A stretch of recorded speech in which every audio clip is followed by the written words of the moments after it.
जी part 2 start हो गया। भाई कह रहे हैं अभी ब्रेक में कि पार्ट 2 करना ज़रूरी होता है। एक तो ऑनलाइन के अंदर लेंथी पेपर, 1.5 घंटे 1.25 घंटे से ऊपर जब रिकॉर्डिंग जाती है तो ये HD होते हैं लेक्चर्स, तो कंप्रेस करने से भी काफ़ी बड़ा साइज़ होता है, तो कभी कभी ना बच्चों को मसला आ जाता था। प्लस थोड़ा सा इजी टू डाउनलोड होता है, जल्दी एक हो गया तो वो सुनना शुरू कर देते हैं, दूसरा जो डाउनलोड करके सुनते हैं वो लगाते हैं। ये बच्चों की सहूलत भी है और इसमें मसले मसाइल कम, तो इसलिए 2 पार्ट्स। वैसे ये भी हो जाता है, चलो ऑनलाइन वाले बच्चे जो एक लेक्चर सुन कहते हैं चलो यार चाय पी लीजिए, हम जरा पार्ट हो गया, ठीक है। तो बहरहाल ये 2 पार्ट्स में ही इंशाल्लाह सारे सेशन में आपको आते रहेंगे। लेक्चर एक ही होता है, बस तोड़ दिया जाता है उसको। कभी पार्ट B होगा तो वो फिर अलग से रिकॉर्ड होता है। अच्छा जी जी मार्जिन सेल के साथ लिंक्ड है ये, तो फिर C+P इज इक्वल टू, बस ये अब शॉर्ट सी इतनी सी वर्किंग हुआ करेगी, ठीक है। किसके साथ प्रॉफिट लिंक्ड? 100 सेल को लो, कितना है 20, तो फिर बैलेंसिंग कॉस्ट आ जाएगी 80। ये स्टेप 1 हो गया। अब स्टेप 2 बताओ, चाहिए क्या? कॉस्ट। चाहिए क्या? Cost of cell. गिवन क्या है सवाल में? ओए जीपी गिवन है भाई। किसी भी हाल में परेशान नहीं होना, किसी भी हाल में परेशान नहीं होना, सिर्फ ये 2 स्टेप्स को सीने से लगा के रखना है। आप इक्वेशन बनानी है, ये फॉर्मूला याद रखना है। जो मर्जी सिचुएशन वो बनाता रहे, जो मर्जी पॉसिबल सिचुएशंस जितनी मर्जी बनाता रहे, ठीक है। आप बिल्कुल सेफ रहोगे अगर आप ये 2 स्टेप्स को फॉलो करो। और ये देख लो, अभी अंग्रेजी सिर्फ एक बार लिखी थी, ठीक है ना, ताकि आपके स्टेप्स बन जाए। जरा पहली बार जो चीज करवाई जाती है जरा उस तरह से, उसके बाद तो अब ये बस 2 लाइनों का ही सोल्यूशन, ठीक है। तो गिवन है जीपी कितना है? अब ये काम हो जाता है। अब अगला काम वही गिवन, वो फॉर्मूला ज़हन में, गिवन अमाउंट को डिवाइड करो गिवन अमाउंट की परसेंटेज से। इस इक्वेशन में देखो, गिवन जीपी है तो उसकी percentage divided by 20। Required cost of sale है, इसकी परसेंटेज 80, तो आंसर इज 200,000। सही थे आंसर्स? अच्छा जी, मुका लो यार, बहुत टाइम लग गया यार। इस तरह से तो हफ्ते को भी बेसिक्स ही चल रही होंगी। FOH कैसे शुरू करेंगे? कल और परसों वैसे लगना है इस पे, ये तो जहन में रखें ही, ठीक है। जुमेरात और जुम्मा तो इस पे बेसिस पे लगना है। और अगर भाई एक बात एक याद रखना, जब तक टॉपिक तसल्ली टॉपिक की नहीं होती हम उसको नहीं छोड़ रहे होते, ठीक है ना। तो अभी आपको इंशाल्लाह अंदाज़ा हो ही जाएगा कुछ अरसे में। टाइम है अल्हम्दुलिल्लाह हमारे पास। हमने बस कोशिश ये करनी है हमारी छुट्टी ना हो, मैंने जैसे पहले भी कहा था, और अब तो टाइम पे भी क्लास शुरू हो गई है इंशाल्लाह। तो कोशिश करके कोई 1 घंटा 25 मिनट तक रोज़ पढ़ लें, बड़ा, ठीक है। ज़रूरत पड़ेगी तो फिर एक्स्ट्रा, नहीं ज़रूरत पड़ेगी, वैसे पढ़ी तो नहीं पिछली बार। जी बच्चों, पॉइंट 5 एंड पे बेटा रिवीजन क्लास थी, उसके अंदर कोई नई चीज़ हमने नहीं पढ़ी थी अल्हम्दुलिल्लाह, एक भी नई चीज़ नहीं पढ़ी थी। वो सिर्फ बच्चों को थोड़ा सा ये CMA का पेपर ऐसा है ना कि परेशान होता है बच्चा, पता नहीं क्या चल रहा है। तो रिवीजन क्लास में सिर्फ उनको ऐसे क्लास में बिठा के ये इस तरह से ना, कहते हैं ना शापर में डाल के सब्जेक्ट देना, वो उस तरह से दिया गया था कि यार कुछ भी नहीं है, यही है बस, ठीक है। ओके, छोड़े आप सीनियर्स के बेशक पूछ लीजिएगा, कोई नई चीज़ नहीं थी। सिलेबस पूरा हो गया था 110 लेक्चर्स में, 110 लेक्चर्स गिन लेना। 11वां 12वां रिवीजन था, 110 लेक्चर्स गिन लेना आज से ऑनवर्ड्स 31 जुलाई तक, ठीक है ना। ये गिन लेना कि कितने दिन ऑन करने पड़ सकते हैं। 110 लेक्चर मैंने पढ़ाने हैं। हाँ, इतने पिछली बार लगे हैं, इस बार 2-4 ज़्यादा ही लगने हैं। तजर्बा भी कोई चीज़ होती है जो बढ़ रहा होगा जी। GP markup is 35%, sale is 270। Calculate GP by C+P is equal to S। अब इतना आसान काम है। जीपी परसेंटेज किससे गिवन है जी? मार्कअप है 35%, यानी ऑन कॉस्ट, तो 100 जो मर्जी करता है। अब हमें कोई मसला नहीं है, 2 स्टेप्स आ गए हमारे पास, ठीक है। प्रॉफिट कितना है? 35। सेल कितनी होगी फिर? 135। अगली बात, रिक्वायर्ड क्या है? ग्रॉस प्रॉफिट कह रहा है निकाल दो। गिवन क्या है सवाल में?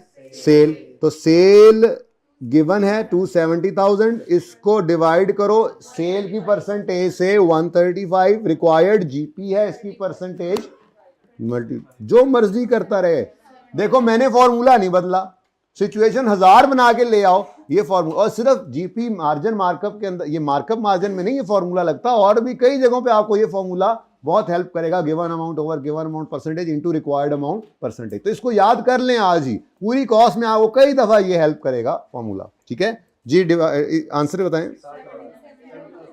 ₹70,000 60 यार एक कैलकुलेटर मुझे दे दो, फिर मैं ये काम भी खुद ही कर लेता हूँ। देना बेशरम। अच्छा देख भी लेता है बंदा कुछ, मतलब देखना नहीं है कुछ गलत। उस्ताद गलत लिख दोगे आगे, वो तुम्हारे बैटमैन के पर जल गए। अच्छा है ये जी, कितना था? लें जी ₹200,000 कितने हो गए भाई, कितने रह गए? लो जी भाई, आज नहीं वेरिएबल फिक्स आज नहीं करते ना, कल फिर स्टार्ट से ही वहीं से, लेट ना आना, शुरू ही वहीं से इंशाल्लाह करेंगे। और फिक्स्ड वेरिएबल सेमी वेरिएबल इनके ग्राफ्स वगैरह बना दूंगा, और इंशाल्लाह इतना टाइम बचेगा कि हाई लो समझा दूंगा। फिर उसकी मजीद तफसील परसों करके, परसों इसको एंड कर देंगे। वो आखिरी चीज़ है ये हाई लो, मतलब ये वेरिएबल फिक्स की क्लासिफिकेशन बेसिक्स में। अच्छा जी, कॉस्ट इज 240। यार मैं थक गया हूँ, बस कर दें इसको। अब इनमें से कोई चीदा करवा देता हूँ, कुछ अब कल कर लेना ना, थोड़ा सा बोर हो गए हैं ना अब। ठीक है, ये आखिरी है, ये तो आखिरी है, आगे भी तो और पड़े, वो छाड़ देने ने। चलो फिर अब करो, फिर कोई बात नहीं, कर लेते हैं। ठीक है चलो करो जी। कॉस्ट ऑफ सेल 240 है, जीपी मार्जिन है। अब और ज्यादा देखो डायरेक्ट होने लगे हैं, और ज्यादा डायरेक्ट होने लगे हैं। पहली बार ही क्या लिख रहे हैं, रिक्वायर्ड जीपी है। गिवन क्या है सवाल में, 240,000। अच्छा अब जरा ये लिख लिया, अब ध्यान से देखते हैं। मार्जन था, मार्जन, तो इसका मतलब अब दिमाग में इक्वेशन बनाने में पहुंच गए हम। 60 + 40 = 100, 60 + 40 = 100 दिमाग में बन गई।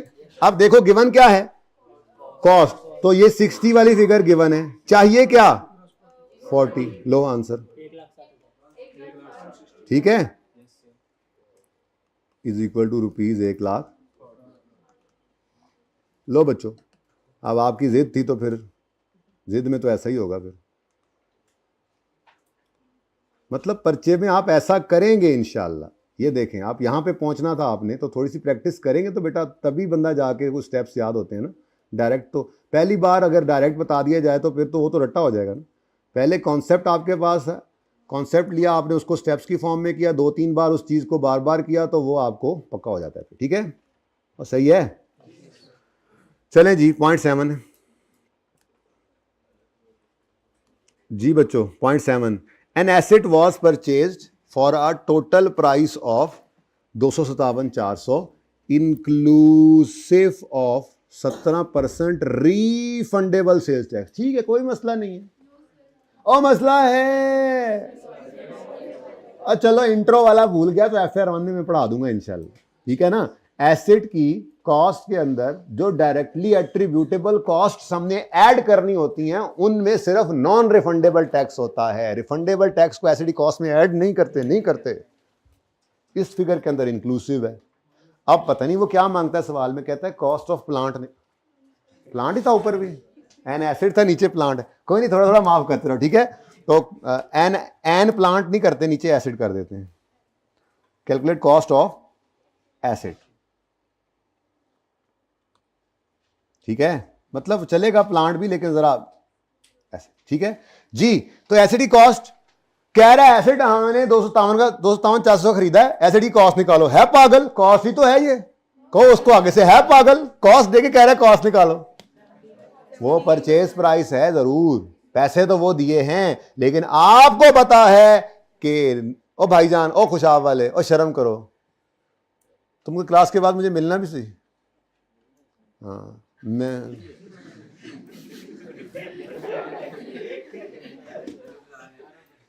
कॉस्ट में नॉन रिफंडेबल टैक्सेस ऐड होते हैं, रिफंडेबल टैक्सेस ऐड नहीं होते। अब वो कह रहा है इस 257 में पड़ा है 17। ठीक है, अब ये थोड़ा सा आपने टेक्निकली इसको, अच्छा फॉर्मूला वही लग जाएगा। मेरा सवाल आपसे ये है कि ये 17% इस फिगर का होगा, ये फिगर गिवन ही नहीं है। जिसका ये 17% है वो फिगर गिवन ही नहीं है। 100% सॉरी, जो इनवॉइस पे पहले जो परचेज प्राइस होती है ना, जो उस मशीन के ऊपर, प्लांट के ऊपर लिखी होगी प्राइस टैग पे, उसके अंदर सेल्स टैक्स ऐड होता है, वैल्यू एडेड टैक्स है, ठीक है। वो फिगर गिवन ही नहीं है, तो एक्स की परसेंटेज ये 17 आ रहा है हमारे पास। तो आफ्टर एडिंग दिस फिगर ये आ रहा है 257। तो इसका मतलब फिर ये 100 नहीं है, ये 117 है, इसमें 17 एडेड है। इक्वेशन मैंने फिर वैसे ही बना ली, ठीक है। अब मुझे क्या चाहिए, मुझे चाहिए कॉस्ट ऑफ एसेट, ठीक है। बना दें इसको उसी तरह से, इक्वेशन की तरह से, या काम चलेगा डायरेक्ट, ठीक है। ये 100, इधर देखो, यूं कर देता हूं आपको, ये देखो, ये 117% है, ठीक है। खुदा हाफिज, जाओ।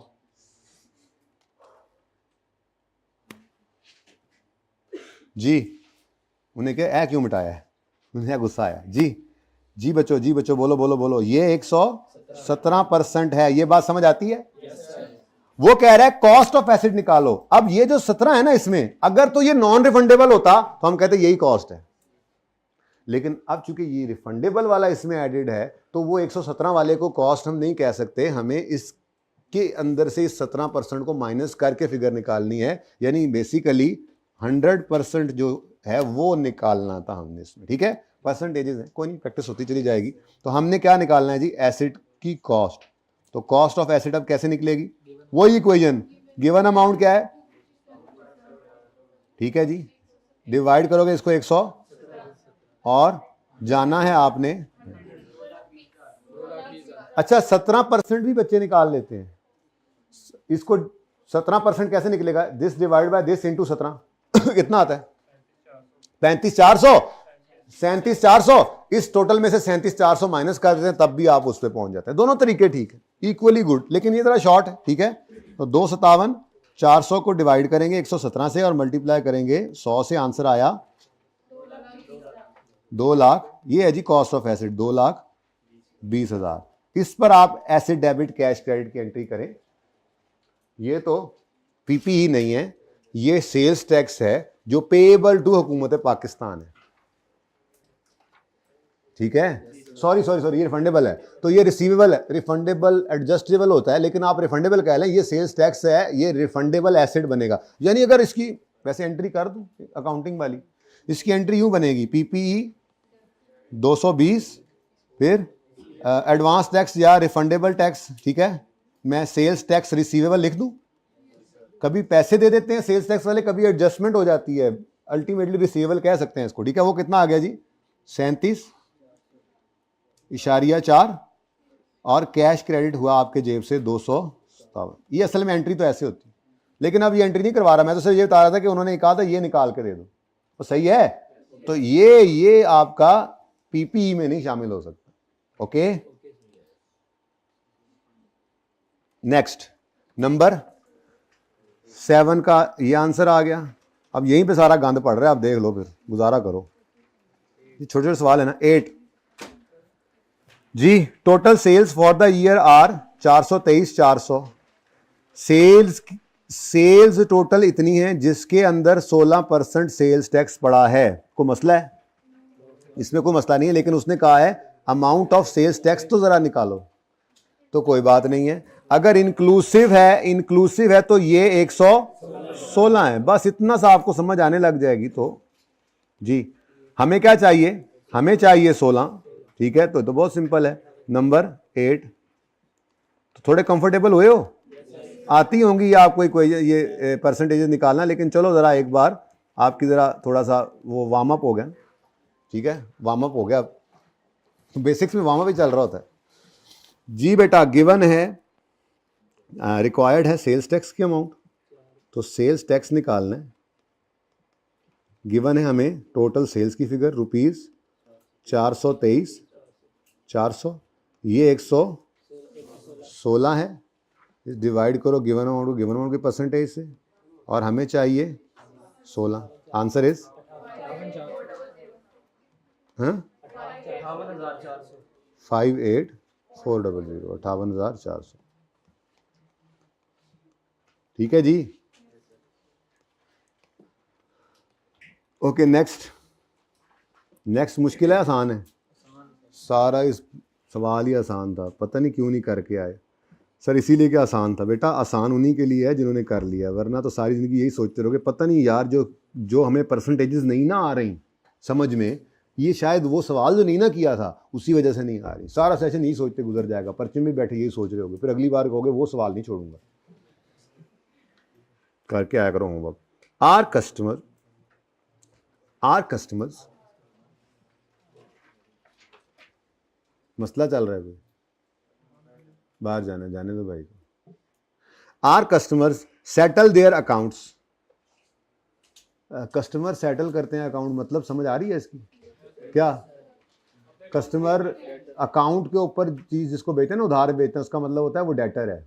सेटल अकाउंट का मतलब क्या होता है कि उसने अपने डेटर को अब अपने जो हमारा रिसीवल था वो रिसीवल आके उसने पैसे दे दिए, वो रिसीव हो गया, ये होता है सेटल होने का मतलब। ठीक है, तो वो कह रहा है कि हमारे जो कस्टमर्स हैं वो अपना अकाउंट सेटल करते हैं after deducting 7% withholding tax. Withholding tax पढ़ लिया आप लोगों ने? जो नहीं पढ़ा बाकी पढ़ लेंगे, ठीक है। विदहोल्डिंग का मतलब ये होता है, कुछ हुकूमत ने ना, गवर्नमेंट ने कुछ विदहोल्डिंग एजेंट्स बनाए हुए हैं जिनको कहा जाता है कि आप हमारे बिहाफ पे टैक्स विदहोल्ड करके वो जमा करवाएं, आपकी जिम्मेदारी है, और फिर बाकी पैसे अगले बंदे को दें। जैसे एम्प्लॉयर जितने भी होंगे, जैसे कॉलेज वाले जो हैं ये भी विदहोल्डिंग एजेंट हैं, क्योंकि हम इनके जो एम्प्लॉयज़ हैं सैलरी लेते हैं इनसे, हमारी सैलरी में से पहले टैक्स कटता है। मैं शायद कल परसों में किसी जगह पढ़ रहा था कि लास्ट ईयर के अंदर सबसे ज़्यादा टैक्स सैलरीड तबके ने दिया है। बिजनेस बेटा अभी इन परेशानियों में ना पड़ो इंशाल्लाह, ठीक है ना। आप अपने वाले टैक्स के बारे में सोचो जो बड़े कटा करेगा, ठीक है ना। जी क्या कह रहे थे आप भाई? मैं ये अर्ज कर रहा था, वो कह रहे थे बिजनेसमैन के से भी ज़्यादा, यानी कि बिजनेस वालों से भी ज़्यादा, कॉर्पोरेट सेक्टर से ज़्यादा सैलरीड तबके ने दिया है। उसकी एक बड़ी वजह ये होती है कि विद होल्ड कर लिया जाता है इनका टैक्स, ठीक है, बड़ी वजह है, ठीक है। कॉलेज वाले आप हमारा टैक्स काट के हमें बाकी सैलरी भेजते हैं, और जो कॉलेज वालों ने टैक्स काटा है उनके ऊपर जिम्मेदारी है कि वो अगले हफ्ते, जब से वो हर महीने में ना वो 15-16 तारीख तक जो है वो टैक्स जो है उन्होंने जमा कराना होता है हुकूमत की तिजोरी में, ठीक है। तो ये विदहोल्डिंग एजेंट, ऐसी तरह बातों में बात आ गई। तो हमारे जो कस्टमर है, अच्छा इसी तरह से आप टैक्स जब जो पढ़ चुके हैं उनको ये बात समझ आ रही होगी, और जो टैक्स नहीं पढ़ चुके वो वेट करें, टैक्स जब पढ़ेंगे तो उन्हें पता लग जाएगा कि और भी बहुत सारे विदहोल्डिंग एजेंट्स होते हैं, ठीक है ना। और भी बहुत सारे विदहोल्डिंग एजेंट्स होते हैं, यानी कि हमारा कस्टमर है, उसको हमने मिसाल के तौर पे उसको हमने आईटी सर्विसेज सेल की, हमने उसको सॉफ्टवेयर बना के दिया, उसने कहा भाईजान मैंने ये जो सर्विस आपसे ली है, कोई काम भी करवाया, तो उसको मैंने अगर टैक्स के लिए अलाउ कराना तो मुझे आपका टैक्स काटना पड़ेगा, तो वो टैक्स काट के मुझे बाकी पैसे देता है, ठीक है ना। तो ये इस तरह से होता है, बहरहाल समझ आ जाएगी आपको, छोड़ें। Our customer settle their account after deducting 7% withholding tax, यानी अगर 100 रुपये मैंने कस्टमर से लेने थे तो हुकूमत ने कहा हुआ है उनको कि आप 7 रुपये इसके काट लें, हमारा टैक्स काट लें, काट के हुकूमत को जमा कराएं, और बाकी 93 हमें जो वो आप अपने जो वो उस बंदे को दे दो, ठीक है ना। ये मामला है। अब total receipts during the year were 297, calculate total sales, और यही तो है। हाँ, कस्टमर अगर हमारा कस्टमर अगर ये कस्टमर बात समझ नहीं आ रही है। हमारा कस्टमर जो है वो 7% टैक्स विदहोल्ड करके हमें पैसे देता है, तो हमें कितना मिलता है? तो इसका मतलब रिसीट्स 100% हो ही नहीं सकती थी, ये कितनी होंगी? तो ये 93% है। ये इंपॉर्टेंट होता है सिर्फ डिसाइड करना, बाकी तो मसला ही कोई नहीं। और हमें चाहिए क्या? 100 की फिगर चाहिए, तो कोई मसला नहीं जी, ये आ गया जनाब इसका आंसर नंबर 10 का 9 का जी। टोटल सेल्स चाहिए हमें। देखो ना, आप घर से करके आते तो ज़्यादा मज़ा आता, आप कॉन्फिडेंट होते। अब समझ तो आ गई है, लेकिन वो कॉन्फिडेंस जो उनको आया ना, जिन्होंने घर ट्राई किया और उनका अब सारा कुछ सही होता चला जा रहा है, पर्चे में भी वो इसी कॉन्फिडेंस से कैलकुलेशंस करेंगे। क्लास में तो भाई सबको समझ आई है ना सब कुछ, फायदा क्या हुआ? वैल्यू एडिशन किसकी होगी? जो पहले ट्राई करके खुद आएगा। ये अब जहन में रखना आगे के लिए। Divided by 93 multiplied by, answer is जी। नेक्स्ट नेक्स्ट, आवाज़ बंद हुई थी ज़रा, है ना, हुई थी, मानो ना मानो Aamir ji. Sales for the year, मैं पढ़ लूँ यार, sales for the year are 593। चलो अब रह 4 ही गए, कर लो, बोर हो गए हूँ यार, ये बहुत ही बोरिंग सवाल था, अगली बार इसको छोटा करना है थोड़ा सा, इतना lengthy. Sales for the year were are 593, the sales are 25% higher than last year, calculate sale of पिछला साल। तो ये सेल 25% हायर हैं, तो 593, 750, 125 हो चुकी हैं। हमें चाहिए पिछले साल की सेल, तो वो क्या होगी, तो 593 यहीं कहीं कर लें यार, डिवाइडेड बाय 125 मल्टीप्लाइड बाय,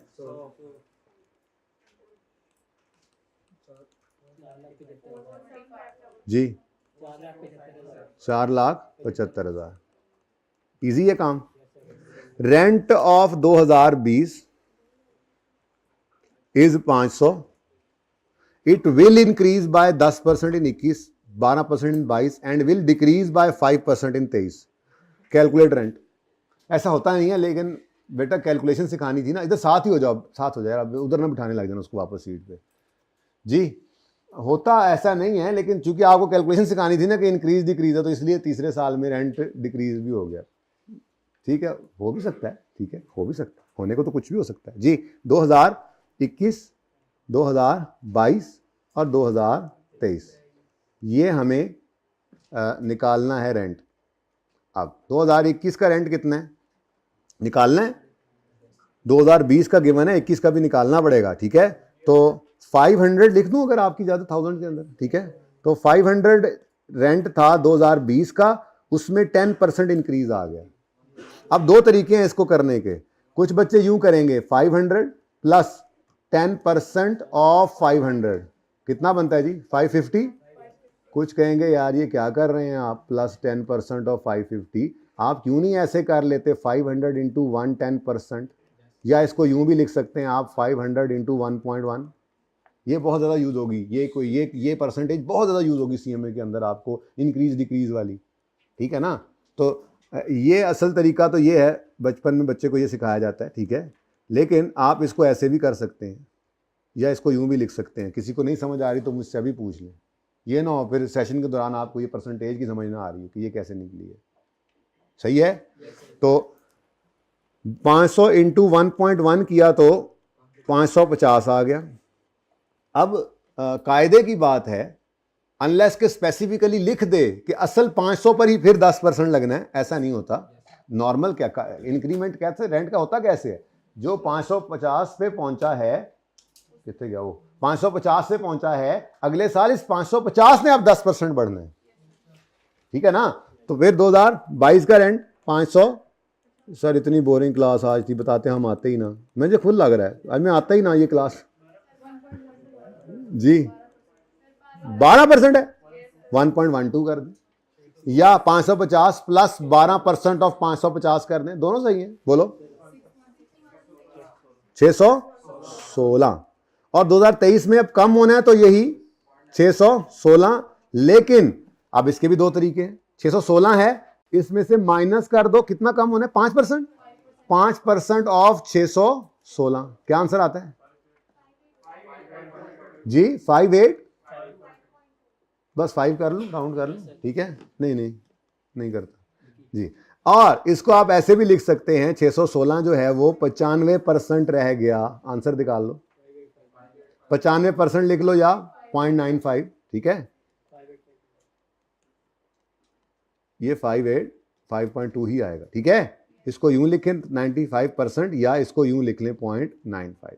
मैं पहली बार, बेसिक्स है, मैं इसलिए ये सारी बातें बता रहा हूं। अब सेशन के दौरान मैं ये नहीं बताऊंगा ये 0.95 कैसे आया, ये 1.16 कैसे आया, छोटी छोटी बातें हैं, लेकिन एक बार आपको अच्छा नहीं समझ आएगा तो बता दूंगा, ऐसी बात भी नहीं है। लेकिन इंशाल्लाह मुझे उम्मीद है अल्लाह की ज़ात से कि एक बार ये बात सामने आ जाए तो फिर दोबारा आपको इसमें मसला, बहुत एक्सटेंसिव यूज़ है ये इस काम का, ये इंक्रीज डिक्रीज का काम ही यही होता है। पास्ट फ्यूचर दोनों को देख रहे होते हैं, मकसद बताया था सीएमए का, डिसीजन मेकिंग कर रहे होते हैं। तो आज बैठकर कहते हैं जी आज अगर मुझे 1 किलो इतने रुपए का मटेरियल मिला था तो अगले साल में 10% बढ़ गया, तो मजदूरी 5% बढ़ गई तो, बिजली 20% बढ़ गई तो बताओ ज़रा फिर क्या असर पड़ेगा। क्या डिसीजन मेकिंग में यही तो चल रहा होता है, बढ़ना कम होना, बढ़ना कम होना। बड़ी इंपॉर्टेंट, आसान लेकिन इंपॉर्टेंट जी। इंटू 0.95 किया था तो आंसर आ गया 585.2। Sales for the year are 585। Oh, process loss, ये वाला बड़ा अच्छा है, बड़ा ज़बरदस्त है। प्रोसेस कॉस्टिंग के अंदर ये अखीर कर देंगे, इसकी बहुत ज़्यादा यूज़ करेंगे इसको, लेकिन फ़िलहाल एक छोटा सवाल वैसे ही। प्रोसेस लॉस इज़ 6%, यानी हमारा एक प्रोसेस है, प्रोडक्शन का प्रोसेस है। क्लास का टाइम वैसे किस वक्त तक है? चलो थोड़ा सा तो आज थोड़ा सा आहिस्ता आहिस्ता ही पीछे आ रहा है ना। अब देखो, ठीक है, FIR 2 वालों से कल मैंने बड़ी माफ़ी मांगी थी, आज ज़रा कम मांग लेंगे। मैंने कल कहा था यार बस 1-2 दिन दे दो, उसके बाद आपको आदत हो जाएगी। अच्छा चले 5-7 मिनट है। वैसे अदनान साहब लास्ट टाइम सेशन में थे ना, तो मेरी CMA के बाद उनकी FIR 1 में FIR 2 मेरी FIR 2 इकट्ठी शुरू होती थी, तो उनके फ़ोन आने लग जाते थे। मतलब जब टाइम होता था, ज़रा अब अपनी क्लास है ना, नहीं वो फिर मैं भेज देता था, जाहिर है 5 मिनट लेट। अच्छा क्या बात कर रहे थे? हाँ, लॉसेस मैं बात कर रहा था। प्रोसेस कॉस्टिंग में इंशाल्लाह जाके हम ये पढ़ेंगे, बहुत ज़बरदस्त टॉपिक है, बड़े मज़े का है। आपको 2-3 दिन मुश्किल के बाद फिर आसानी हो जाती है उसमें, जैसे कैश फ्लो था ऐसे ही है। 2-3 हर टॉपिक ना पहले 2-3 दिन थोड़ा सा तंग करता है, बस हिम्मत से जैसे समझाया जा रहा हो, जितना काम कहा जा रहा हो कर लेंगे तो टॉपिक इंशाल्लाह उसके बाद आपकी पॉकेट में होगा, ठीक है। अच्छा तो प्रोसेस हमारा है, मिसाल के तौर पे हम पेंट बनाते हैं, ठीक है भाई। आप बैठ जाओ, एक तो तुम्हारी क्लास अभी नहीं है, कहीं भी बैठ जाओ, नीचे बैठ जाओ बेशक, FIR 2 अभी शुरू नहीं हुई। बिठा लेना था यार उसको, कितने जालिम लोग हो, बेचारा आप रोजे से बाहर जा रहा है, कुछ शर्म होती है जी। मैं बिठा देता, सही कह रहा हूँ, मुझे अपनी सीट देनी चाहिए। नहीं सही कह रहे, इसमें हंसने की बात नहीं है, असूल तो यही बनता है। मुझसे कहता है यार इधर आके बैठ जाओ, आप लोगों को क्या जरूरत है, मैं सीरियस बात कर रहा हूँ, आप इसमें मजाक, मैं नहीं आपको लगा रहा कुछ। अच्छा सुन लो, हम एक पेंट बनाने वाली कंपनी है, ठीक है। तो हम जब पेंट बनाते हैं तो हम कुछ केमिकल्स को मिक्स करते हैं, उनको मिक्स करके उनको हीट करते हैं। तो जब हीट अप करते हैं, गर्म करते हैं, तो कुछ केमिकल एवेपोरेट होकर लॉस हो जाता है, प्रोसेस का हिस्सा है।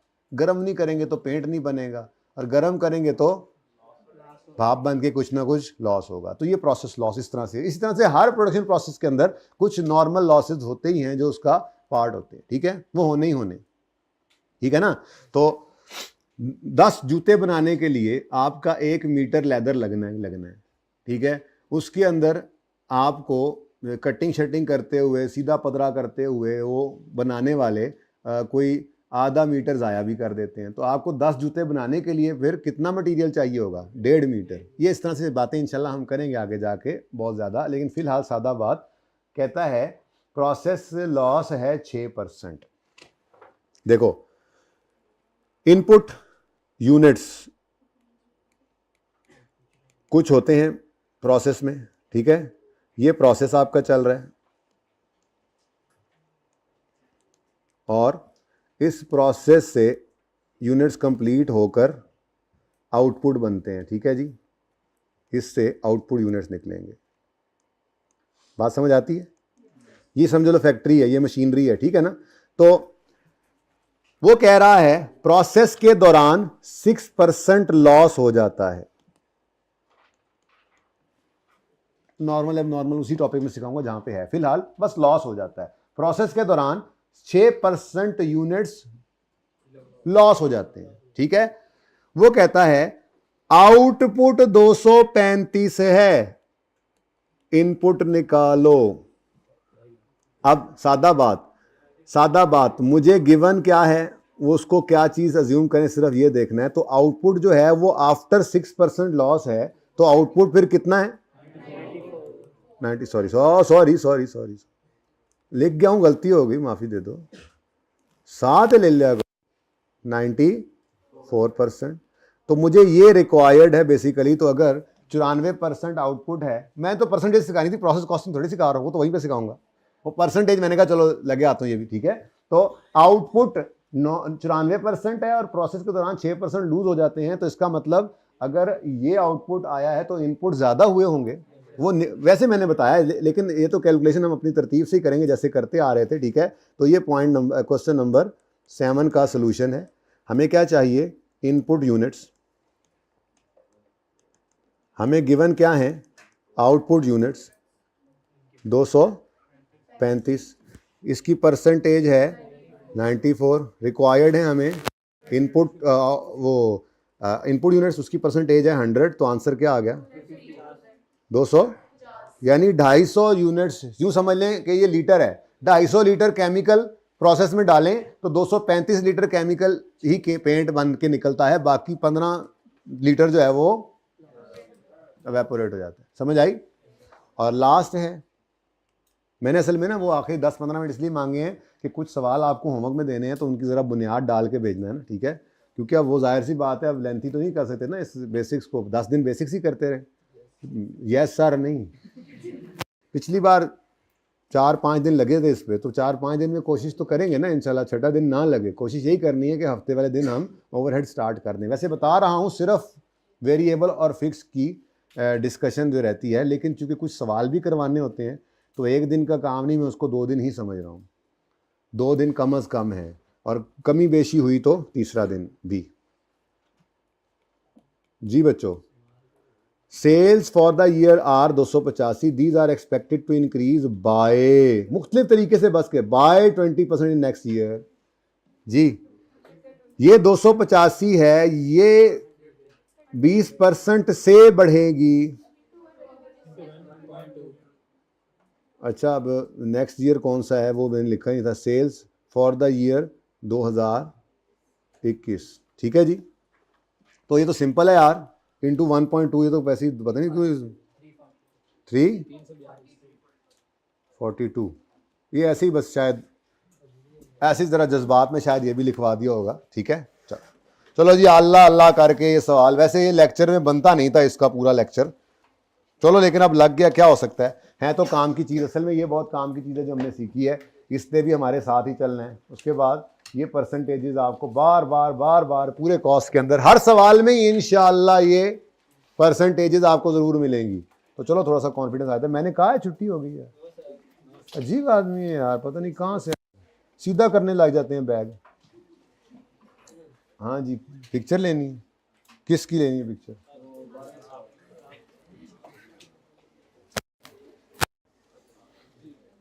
अच्छा जी, अब ऐसा करें, अब जरा वापस आए जो हम कल पढ़ रहे थे,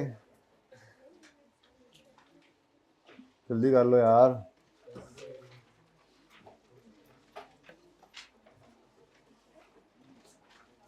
जी मैं आपको ये पढ़ा रहा था, प्रोडक्ट कॉस्ट मैन्युफैक्चरिंग बिजनेस में 3 तरह की होती हैं, डायरेक्ट मटेरियल, डायरेक्ट लेबर और, ठीक है जी। तो अगर आपसे वो कहे सवाल के अंदर पूछे, किधर गया वो, किधर गया वो, अच्छा वो तो उधर डाला। अगर वो सवाल में आपसे पूछे प्रोडक्ट कॉस्ट कैलकुलेट करो, तो क्या करोगे? डायरेक्ट मटेरियल, डायरेक्ट लेबर और एफओएच को ऐड कर दोगे, ठीक है। बहुत सिंपल काम है, लेकिन जाहिर सी बात है जब तक मैं करवा ना लूँ मुझे तो तसल्ली नहीं होगी। तो एक छोटा सवाल करवाऊंगा, ज़रा होमवर्क में ज़्यादा सवाल है, लेकिन उनसे परेशान नहीं होना, वो सारे सवाल मैं डिस्कस करूंगा, या आप माफ़ी मांग के कहेंगे सोल्यूशन देख के समझ आ गया, ना करें तो छोड़ूंगा। सवाल करेंगे, लेकिन होमवर्क से कभी परेशान नहीं होना आपने। होमवर्क अक्सर ऐसा होगा जो आज तो ऐसा नहीं होगा, लेकिन अक्सर ऐसा होगा होमवर्क जो होने वाला ही नहीं होगा। ऐसे सवाल बच्चों को मैं पास पेपर दिया करता था, मेरे पास भी सोल्यूशन नहीं था होता उसका, पुराने पास पेपर्स बहुत मिले कहीं से, पास पेपर्स सोल्यूशन बाद में बनाना पड़ता था, खुद क्लास में बनाते थे, बच्चे भी करके आते थे, ऐसे दीवाने बच्चे थे विषय।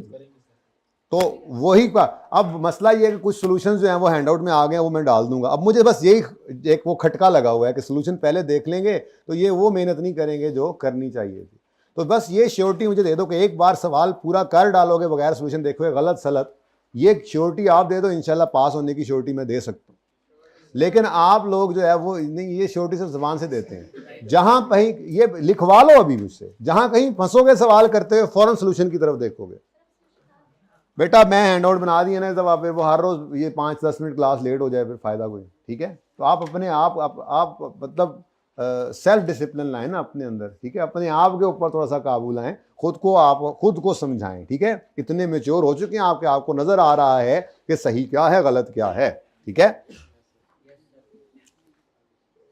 अच्छा जी, ये देखें जी, इतने आसान सवाल।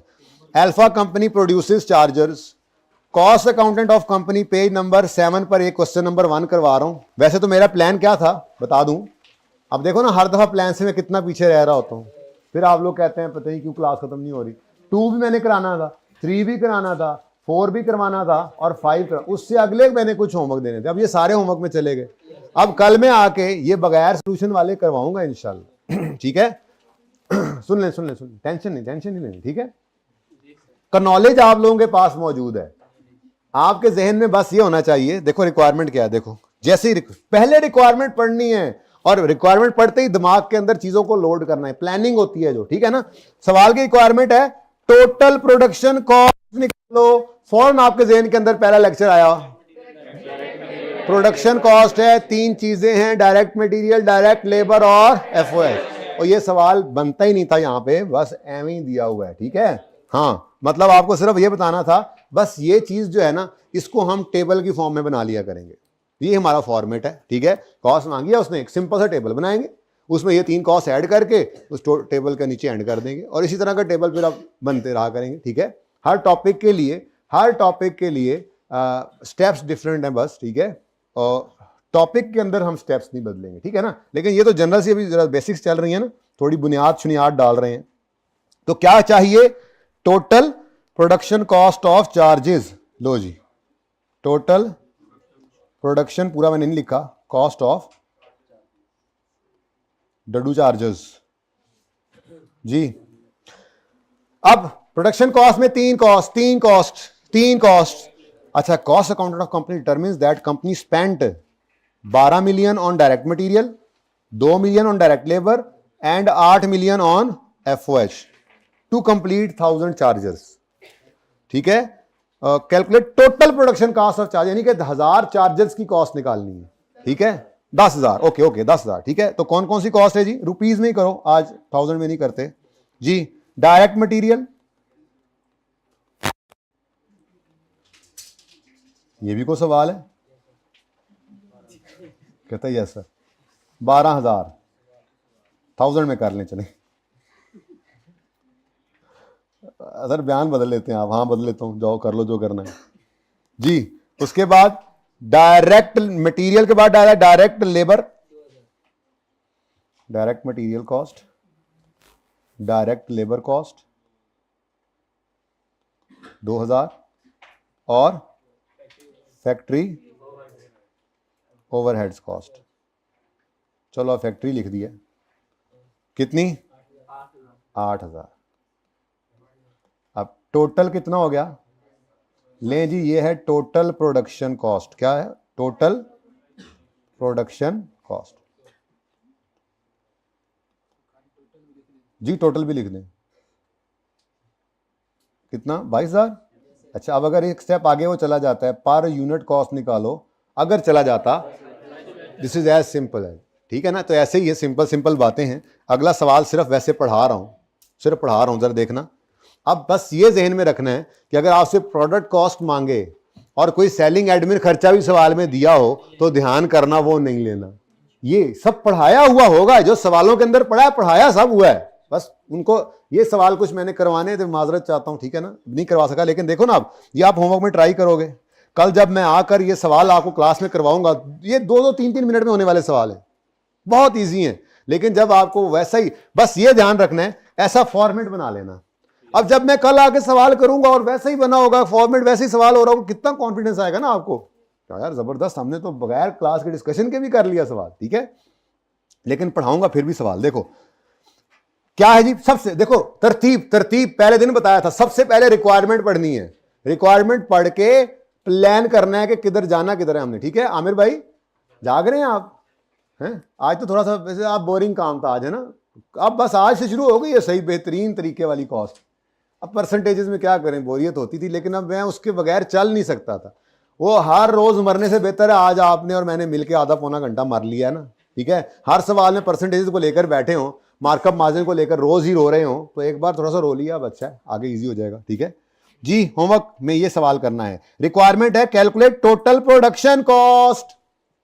प्रोडक्शन कॉस्ट वही बात, डायरेक्ट मटेरियल, डायरेक्ट लेबर और एफओएच। ठीक है, दिमाग के अंदर वो सारा नॉलेज अब चल रहा है आपके। ठीक है ना, आगे कहता है अरशद इज मैन्युफैक्चरर। मैं पढ़ा सारे सवाल रहा हूं, यही 5-7 मिनट ऊपर लिए, करवा नहीं रहा। फॉर्मेट बस यही होगा, आप 1 मिनट में करोगे ऐसे ऐसे इंशाल्लाह। ठीक है, बस ये 5वें सवाल में से एक आधा पार्ट मैंने करवाना है, दोबारा अगली बार जो ब्रेक लगनी है वहां जाके लगनी है जी। चेक करें जी, चेक करें, चेक करें। Arshad limited is a furniture manufacturer. During the month ended 1000 टेबलें were manufactured and sold with following costs incurred. Wood costing 12 million was used to. यार अब मैंने आगे लिख दिया, पहला सवाल था ना, it would be considered as, ना भी लिखता तो टेबल्स के अंदर वुड क्या है ये नहीं लिखना चाहिए था, लेकिन असल में पहला सवाल था ना, मैंने उस हिसाब से जरा आहिस्ता आहिस्ता चीजों को जैसे बंदा बढ़ा रहा था ना, वो मामला था, लेकिन आपका लेवल तो पहले ही लेवल हुआ पड़ा है। अब ये सवाल है आपके सामने जी। Direct material, wages of carpenter. Direct labour, factory security guard, लेकिन प्रोडक्शन कॉस्ट। अच्छा जी, उसके बाद पैकेज ऑफ नेल्स, नेल्स का डिब्बा मंगवा लिया ना पूरा है। To hold the table together were purchase and use at a cost of, तो ये क्या है, indirect material. 1 million was paid for factory rent, FOH. Calculate total production cost. बस करना यही है, बस उसमें ये करना है, देखो डायरेक्ट मटेरियल करोगे, डायरेक्ट लेबर करोगे, और उसके बाद एफओएच की हेडिंग दे देना, और उसके अंदर जितने भी एफओएच हैं वो इस तरह से लिख देना, जरा बेहतर लगेगा, थोड़ा याद होंगी चीजें। ठीक है, मटेरियल, लेबर, एफओएच अलग अलग, बस टोटल कॉस्ट इसी तरह से निकल आएगी। ये क्वेश्चन है, ठीक है, हो जाएगा ना। हश पपीज वाला सवाल आपका होमवर्क जब होगा उसके अंदर क्या होगा, वैसा ही है। हश पपीज ने 5000 जूते बना दिए। एच जी क्या,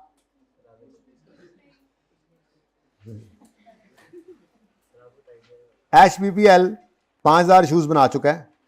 HPPL स्पेंड इतने रुपए ऑन डायरेक्ट मटेरियल, सारे डायरेक्ट मटेरियल पे, 2400 for regular employees who are engage in manufacturing direct labour, also incurred following, इतने ऑन ग्लूज, इनडायरेक्ट मटेरियल, इतने on shoe mould. Shoe mould कहते हैं वो सांचे जिसके अंदर शूज बनने हैं। मटेरियल क्या है, लेबर, एफओएच है, इसको मैं यूं लिख देता हूं जरा, एफओएच, ये एफओएच, ये क्या था जी, डायरेक्ट मटेरियल, खुद बोला उसने। ये क्या है जी, indirect material, sorry direct labour. ठीक है, और ये अगले सारे चल रहे हैं FOH. 320 on wages of factory security guard, shipment of shoes from factory to outlets, FOH. Selling बोला किसी ने, बोला किसी ने, कौन था, कौन था, जिंदाबाद, जाग के बैठो बेहोश लोगो। सेल आउटलेट पर लेके जाने का किराया, ये सेलिंग एक्सपेंस होता है, और सेलिंग एक्सपेंस जो होता है ना, हाँ जी, वो होता है पीरियड कॉस्ट, वो नॉन प्रोडक्शन है। ठीक है, गांट इट, ओके, आगे बढ़ो। 120 to N on other manufacturing overheads, other भी हो सकते हैं जो नाम के अलावा हो, बिजली बिल वगैरह, ये वो। A loan of 500 was borrowed from bank, ये इंटरेस्ट आ जाएगा एफओएच में। जैसे ये एक सेलिंग कॉस्ट थी, ये क्या है, फाइनेंस कॉस्ट, तो ये इग्नोर करने हैं। इस तरह के सवाल हैं, पर आपको पता सब है, बस थोड़ी हिम्मत की जरूरत है। डोंट मार्च आतियां। Basic salary of 15 plus commission, basic ये दोनों ऐड करें।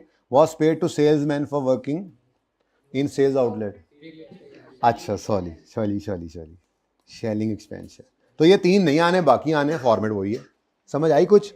अब अगला तो मैं पढ़ा भी नहीं रहा, मसला ऐसे ही होना है सर, तुम सानू पता है मसला ऐसे ही होना है, तो पढ़ा नहीं रहे। ठीक है, नहीं होगा। एक छोटी सी बात सिर्फ है, उसने कहा है कि बिड सबमिट करनी है, सबसे पहले प्रोडक्शन कॉस्ट निकालो, वही 3 चीजें, डायरेक्ट मटेरियल, डायरेक्ट लेबर और ओवरहेड्स निकाल लोगे इस सवाल में से। फिर प्राइम कॉस्ट निकालो, वो कोई मसला नहीं है, फॉर्मेट ही ऐसा बनाना जैसा सिखाया था। अब देखो ना, सवाल आ गया, जरूरत पड़ गई ना, तो आप डायरेक्ट मटेरियल लिख लोगे, डायरेक्ट लेबर लिख लोगे, तो एक लाइन आगे डाल देना।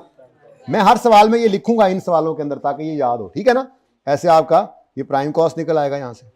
उसके बाद FOH की हेडिंग दे लोगे और FOH जो होंगे वो ऐड करते जाओगे, आगे बढ़ो। उसके बाद conversion cost of special order. अच्छा, अब ये अलग अलग निकालने पड़ेंगे, ठीक है, वो देख लेना। एक सवाल मैंने वो बना के बताया था ना टेबल, ठीक है, तो दोनों अलग अलग कैलकुलेट कर लो, उनको हेडिंग बनाकर वो कैलकुलेट करके देते जाओ उसको, ठीक है, मैं कल करवाऊंगा बहरहाल। हाँ, असल चीज जो नई इस सवाल में वो क्या है, बिड प्राइस। बिड प्राइस कहते हैं सेलिंग प्राइस को, ये भी सिखा दिया हुआ है आपको। सेल प्राइस कैसे निकलेगी, सारी कॉस्ट को लेकर उसमें प्रॉफिट ऐड करना है, वो कहीं ना कहीं सवाल में बताया होगा, ठीक है।